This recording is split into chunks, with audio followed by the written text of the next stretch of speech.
Hi everyone, my name is Sally, and today I'm going to be talking about my dietetics capstone project called Recipes for Public Health, Nutrition, Education in the Food Pantry. The overall goal of this project was to promote the health and well-being among food pantry clients through increasing the amount of nutrient-dense pantry items after providing nutrition education, which included recipe cards, recipe tastings, and recipe boxes. My interest in this project started back during a community engagement course, which was actually one of my cognate options during the MS program. I did a project about diabetes self-management in food pantries, and during the research for this project, I really saw how food insecurity, poverty, and chronic disease affect the same groups of people, which really kind of compounds into that cycle of poor health outcomes and decreased quality of life. But education and empowerment tools can really interrupt this cycle, and food pantries really have the unique opportunity to be a site for these interventions, in addition to providing food itself. And then during my inpatient clinical rotation, I really observed this firsthand. I saw how the intersection of food insecurity, disease, and generally chronic struggling exists again in those most vulnerable populations. And this affects everyone. It affects the whole healthcare system, in terms of cost and quality of care, and it's not just the burden on those underserved communities. It's really a public health issue that addressing is very worthwhile and will benefit the whole nation. So my career goals are really in critical care and inpatient care, but I think studying public health really helped me understand that context really matters. And even in the inpatient, hospital setting, being able to identify these socioeconomic risk factors and coordinating community resources is really essential in being an effective healthcare provider. A review of the literature on this topic provided a lot of rationale behind this project. The first being that food insecurity really does have an impact on public health. It is independently associated with higher rates of diabetes, cardiovascular disease, and chronic kidney disease. It's associated with higher rates of mortality from cardiovascular disease, and really importantly, significantly higher healthcare expenses, largely due to emergency department use and longer and more frequent hospitalization. And this, of course, offsets people's resources for other things. And lastly, it is associated with stress, depression, and even chronic inflammation that further perpetuates chronic disease. Next was data on how many people and who is experiencing food insecurity in the US. So the national average as of 2023 was 13.5%, and this was 10.5% just 3 years ago in 2021. So this is a rapidly growing problem. The statistics in Maryland are very similar at 12% of the population experiencing food insecurity. And this is consistently disproportionately higher in Black and Hispanic populations. And again, the health conditions associated with food insecurity disproportionately higher in those very same populations. So there really is a vicious cycle of poverty, food insecurity, and disease in populations already at the highest risk. But food insecurity can also affect anyone at any time. There's another 30% of the Maryland population that can't afford their basic needs and do not qualify for federal assistance programs such as SNAP. So again, food pantries are very important. There's also a growing awareness about the concept of nutrition security, which is different from food security in that it acknowledges that access to food doesn't necessarily guarantee access to quality nutrition. So nutrition security is consistent access to the safe, healthy, affordable foods essential to optimal health and well-being. Now, food insecure people, even if they are using food pantries, tend to have lower intakes of recommended food groups and nutrients like fruits and vegetables, lean dairy, fiber, iron, calcium, magnesium, vitamins A, D, E, and C. So all things associated with disease prevention and management. They also tend to have higher intake of saturated fat, sodium, and those energy-dense but nutrient-poor foods, which again we know are more associated with chronic disease. There's also a lack of health literacy, nutrition knowledge, cooking skills, and even poorer eating attitudes that all negatively impact health as well. So food pantries are already very effective at improving food security, but now there's a really exciting opportunity for us to make a difference in food pantries to target nutrition security. A number of studies also demonstrated the effectiveness of nutrition interventions in the food pantry setting, using things like food sampling, cooking demonstrations that used common food pantry ingredients, providing recipes and ingredient bundles, and informally sharing nutrition information. So all of these improved people's confidence consuming and providing fruits and vegetables to themselves and their households, their eating competence and attitudes, and really importantly, their self-efficacy in making healthy food choices. So all of these things suggest that these interventions provided really sustainable changes that can lead to major health improvements. So to complete this project, I partnered with the Lighthouse, which is a homelessness prevention support center in Annapolis, Maryland. They have on-site emergency shelter. They help connect people to affordable housing. They have a job training program.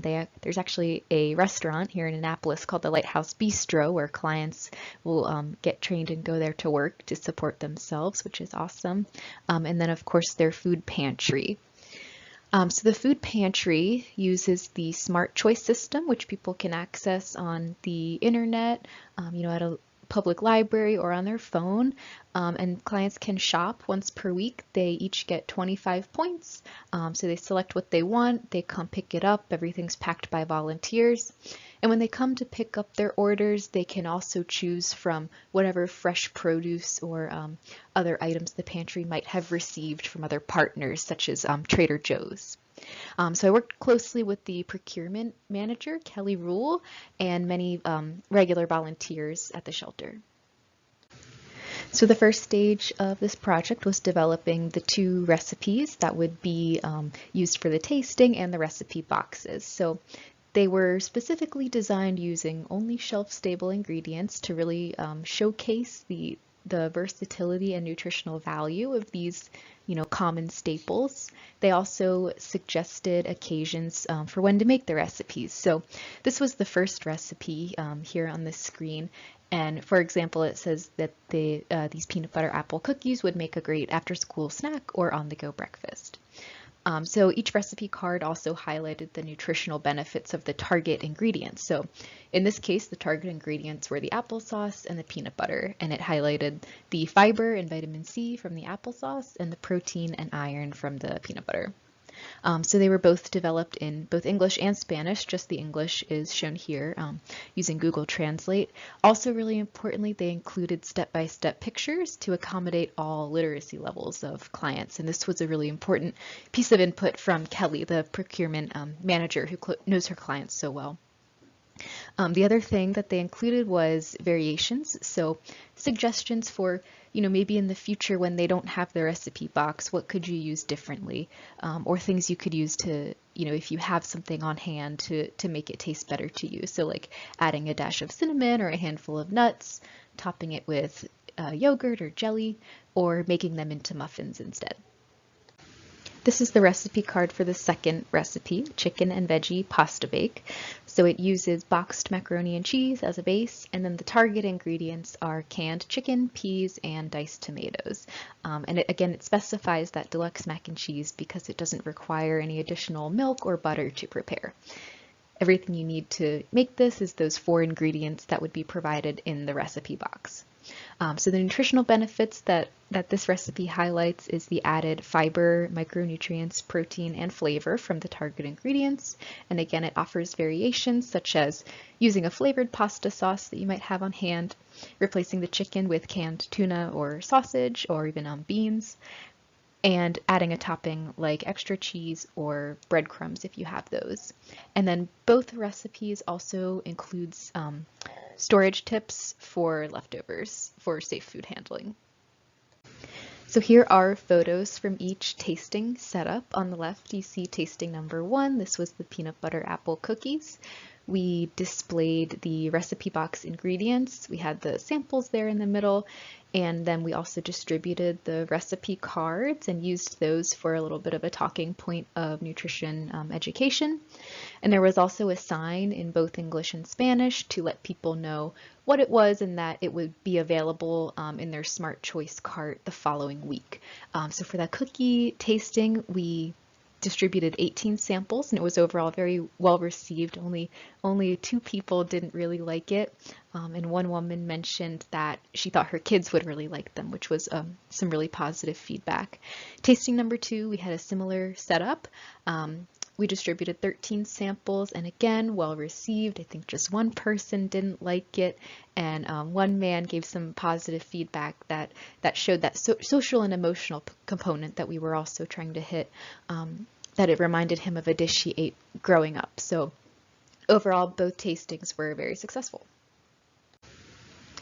So over the 4 weeks of implementation, the recipe boxes were made available on the Smart Choice application the week following the respective tasting.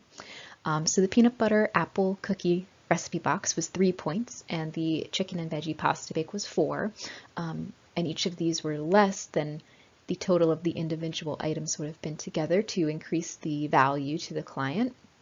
Also, during that initial week that the recipe box was available, the individual ingredients were held from regular inventory to ensure that there'd be enough for the boxes. But the following week, the recipe box remained available, and then the regular items were returned to inventory.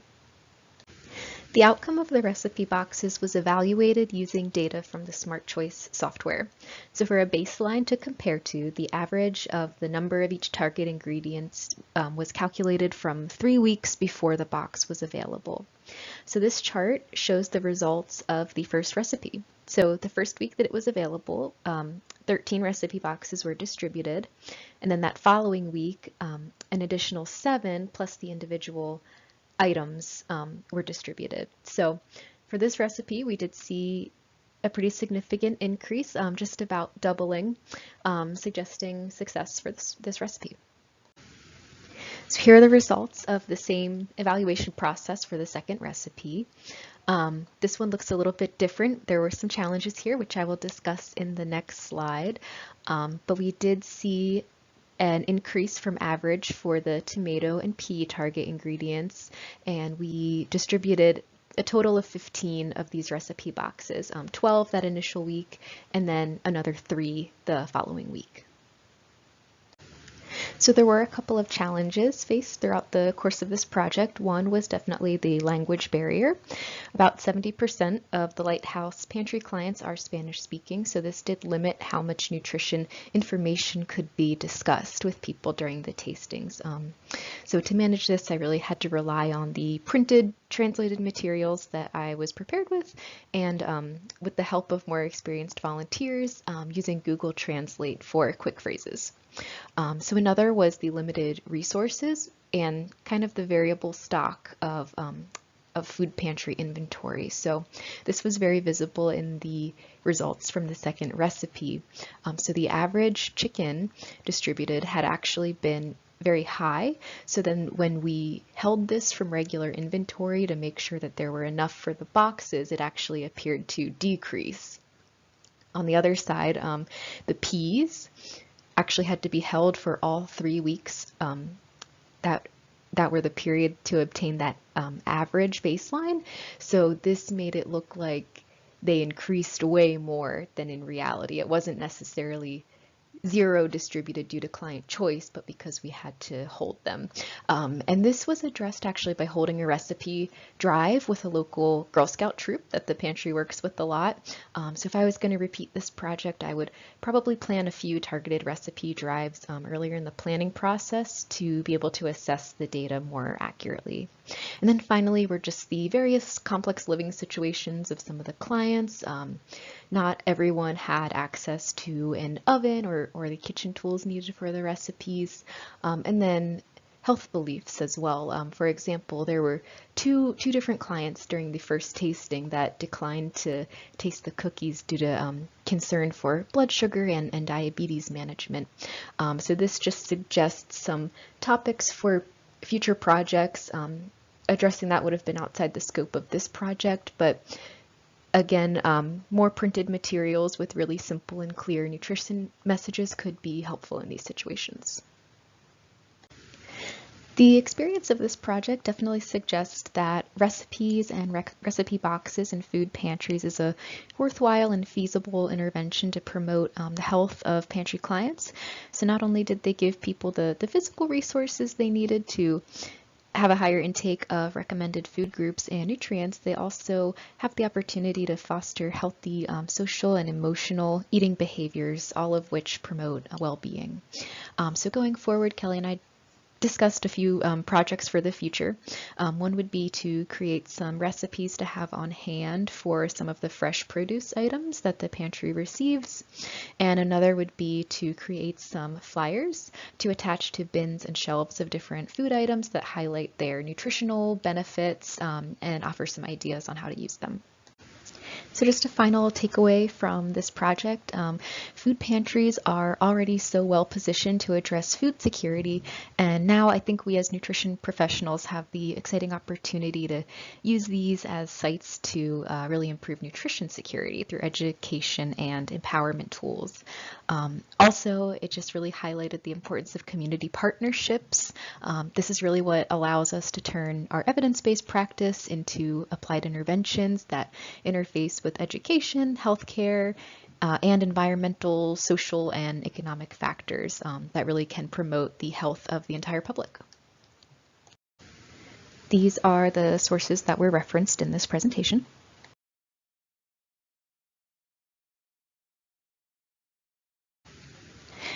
And thank you so much for watching, and I really look forward to learning about everyone's projects.